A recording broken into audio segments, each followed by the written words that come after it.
Media service channel YouTube تے چلدا a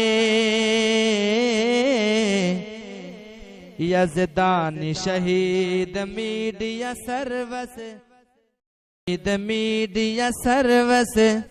channel YouTube تے چلدا اے۔ نبی صلی اللہ علیہ وسلم کے ایک صحابی عبداللہ بن عمر رضی اللہ تعالیٰ عنہ سے روایت آئی ہے کہ وہ جب قبر پر جاتے تھے تو وہاں السلام علیکم یا رسول اللہ کہتے تھے۔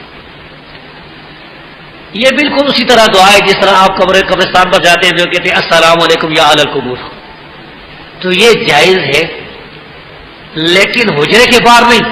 جب اس حجرے کی چابی دروازہ کھول کر اندر قبر کے پاس چلے جائیں تو یہ کہنا جائز ہے، باہر جائز نہیں، باہر کوئی ثبوت نہیں کسی سے بھی۔ بہتر یہی ہے کہ قبر کے پاس جا کر بھی اور باہر بھی آپ نبی صلی اللہ علیہ وسلم پر درود پڑھیں، کیونکہ صحیح حدیث سے ثابت ہے کہ آپ نے فرمایا اللہ کے فرشتے زمین پہ پھرتے مجھے میری امت کی طرف سے درود پہنچاتے ہیں، ان للہ ملائکۃ سیاحین فی الارض۔ لیکن قبر کوئی کسی خوش نصیب کو، ہمیں تو خیر موقع نہیں ملتا، یہ موقع ملتا ہے تو ہمارے بادشاہوں کو ہی۔ تو قبر پر کوئی آدمی چلا جائے دروازہ کھول کر اندر قبر کے پاس تو پھر ادھر السلام علیکم کہہ سکتا ہے، لیکن عقیدہ یہ رکھے کہ نبی صلی اللہ علیہ وسلم کوئی سوندر نہیں رہی۔